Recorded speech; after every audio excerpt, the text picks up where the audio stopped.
सुप्रभात बच्चों। आज हम द्वादशः पाठः विद्याधनम इस पाठ को पढ़ेंगे और समझेंगे। विद्याधनम का मतलब है विद्या ही धन है।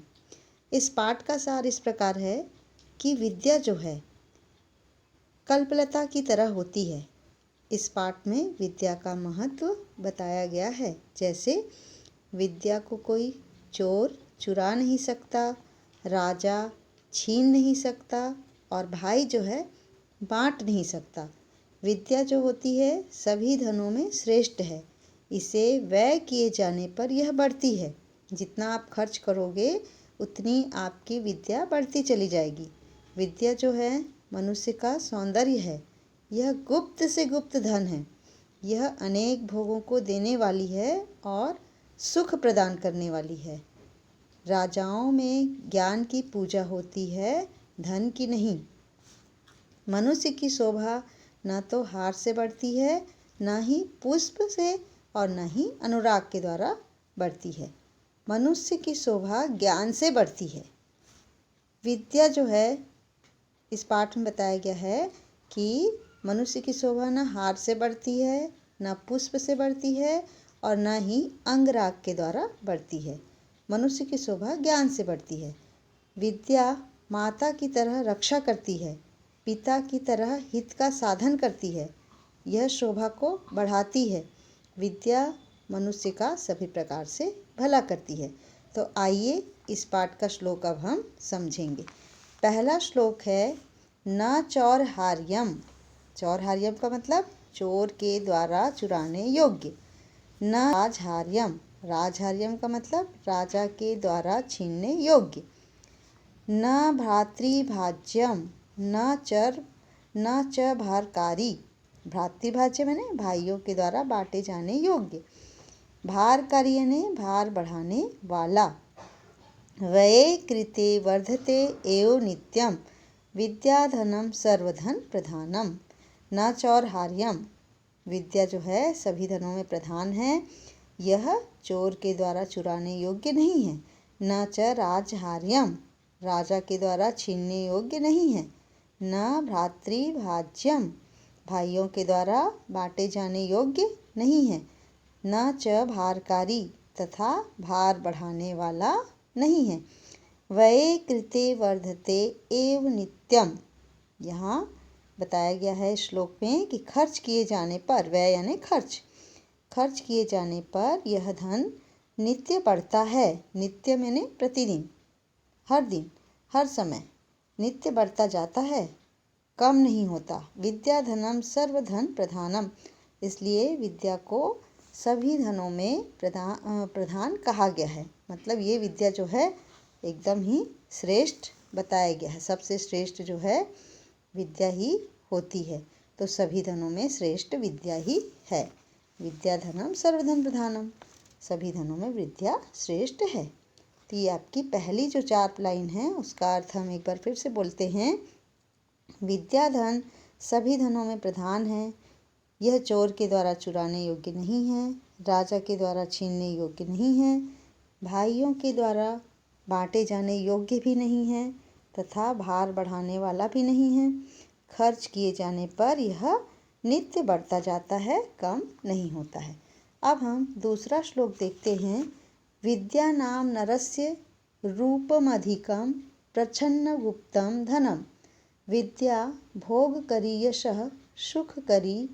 विद्या गुरुनाम गुरु। विद्या बंधुजनों विदेश गमने। विद्या परा देवता।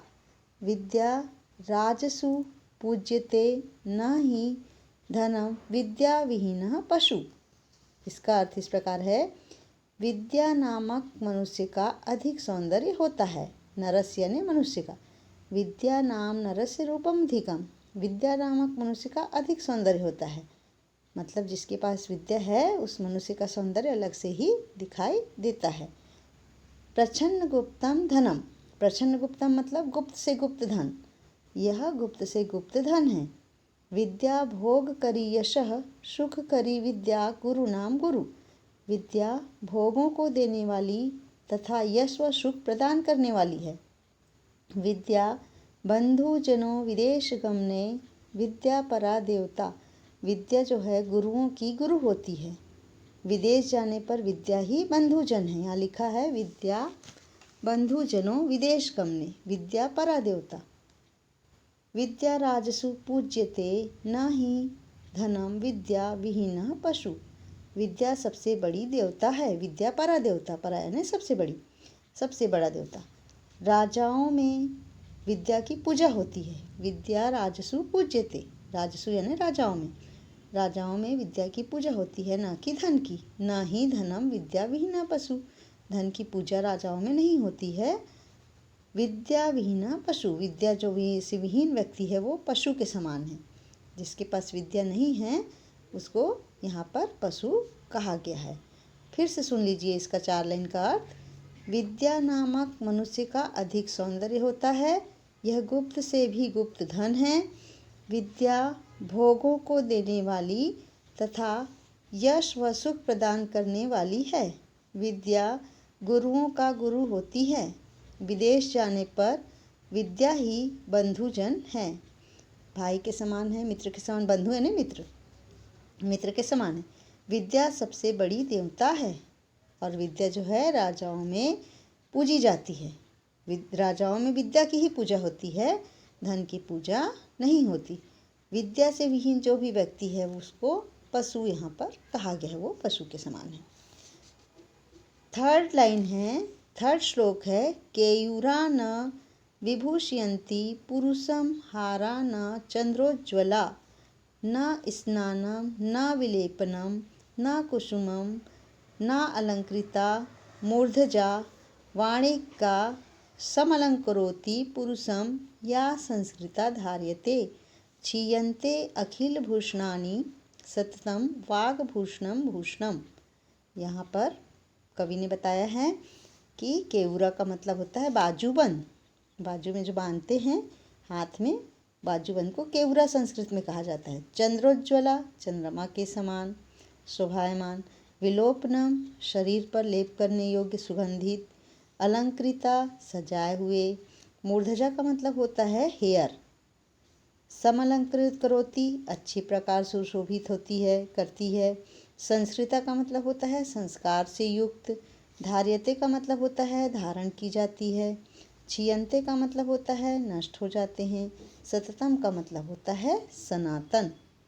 यहाँ पर पहली लाइन है जो केयूरा न विभूषयन्ति, केयूरा ने बाजूबंद, और पुरुषम यानी नर पुरुष। तो मनुष्य को जो है यहाँ पर न तो बाजूबंद और न चंद्र के समान उज्ज्वल हार, चंद्रोज्ज्वला मतलब चंद्र के समान उज्ज्वल हार, न स्नान न सुगंधित द्रव्य न पुष्प और न सजाए हुए बाल सुशोभित करते हैं। यहाँ पर 2 लाइन का अर्थ स्पष्ट हो रहा है। केयूरा न विभूषयन्ति पुरुषम हारा न चंद्रोज्ज्वला न स्नानम न विलेपनम न कुसुमम न अलंकृता मूर्धजा। मतलब मनुष्य को न तो बाजूबंद, न चंद्र के समान उज्ज्वल हार, न स्नान, न सुगंधित द्रव्य, न पुष्प और न सजाए हुए बाल सुशोभित करते हैं। वाणिक्य, वाणिक्य का मतलब यहाँ है वाणी से संबंधित है। जो एकमात्र वाणी जो है जो संस्कारों से युक्त जो होती है, सम अलंकरोति अच्छी प्रकार से सुशोभित करती है। यहाँ वाणी जो संस्कारों से युक्त धारण की गई हो वही व्यक्ति को अच्छी प्रकार से सुशोभित करती है। सभी आभूषण समय पाकर नष्ट हो जाते हैं, लेकिन वाणी रूपी आभूषण जो है कभी भी नष्ट नहीं होती है। तो इस 4 लाइन का अर्थ है मनुष्य को न तो बाजूबंद, न चंद्र के समान उज्ज्वल हार, न स्नान, न सुगंधित द्रव्य, न पुष्प, न सजाए हुए बाल सुशोभित करते हैं। एकमात्र वाणी ही है जो संस्कारों से युक्त धारण की गई हो वही व्यक्ति को अच्छी प्रकार से सुशोभित करती है। सभी आभूषण समय पाकर नष्ट हो जाते हैं, लेकिन वाणी रूपी आभूषण हमेशा बनी रहती है, शाश्वत होती है, सत्य होती है, नष्ट नहीं होती है। 4था श्लोक जो है, विद्या नाम नरस्य कीर्तिर्तुला भाग्यक्षये चाश्रयः धेनु काम दुधा रतिश्च विरहे नेत्रम तृतीयम च सा। सत्कारायतनं कुलस्य महिमा रत्नैर्विना भूषणं तस्मादन्नमुपेक्ष्य सर्वविषयं विद्याधिकारं कुरु।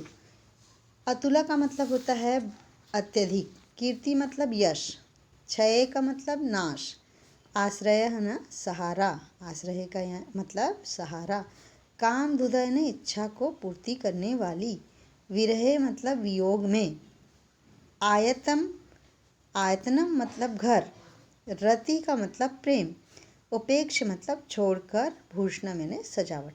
तो आइए इसका अर्थ देखते हैं। जो विद्या नामक मनुष्य का अत्यधिक यश है, भाग्य के नष्ट हो जाने पर सहारा है।